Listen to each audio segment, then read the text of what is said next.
My name is John Thomas.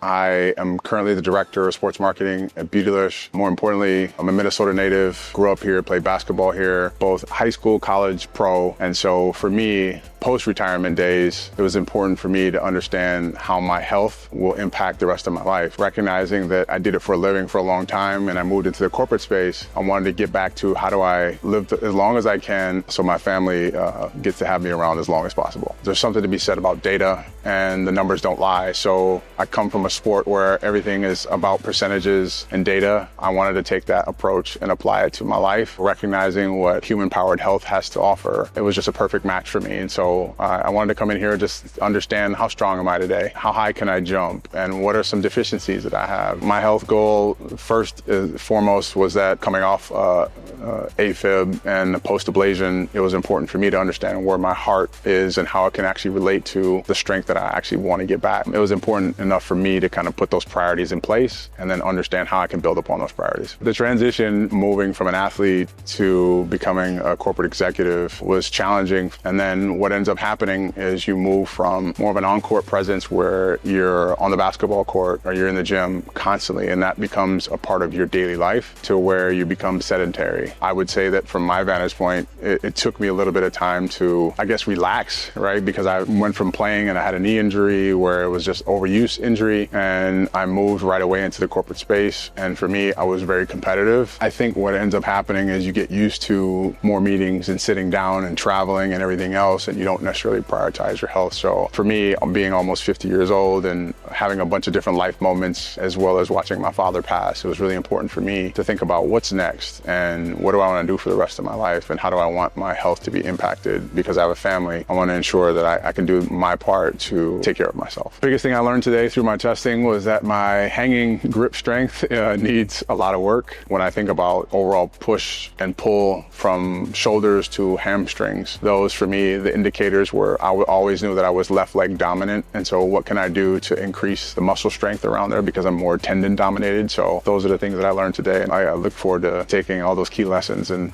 building upon it. Specifically, what I would recommend for not only kids that are playing basketball, but also parents that want numbers and information, is first specific to the sport of basketball. Numbers don't lie. We're gauged on it, no different than you are on the court to off the court. And so if you can have information that gives you that data and allows you to grow upon that data, the mindset of an athlete is really about, smashing through a target. So for me, the reason why I wanted that information was so I can look at it and say, this is my baseline and where I'm at today, soon to be a 50-year-old man. What would I do differently if I was a kid and I had this data? It's just an opportunity to grow on that. I also love the fact that it forms habits for the future, recognizing that everything is data driven. And so if you want to get into the numbers and think about how that makes your growth the most important thing, then I would suggest it. My experience today was awesome. I love competing and I love challenging myself. I also love the energy that everyone presents. So for me, anytime you walk into a new environment where there's people that you don't know and everyone is welcoming, it makes me lean in a little bit more. And then in terms of how I want to compete, that version of who I was will be destroyed, because I want to just continue to improve upon what that was. So the experience today was telling. I look forward to analyzing my dashboard and then just getting after it.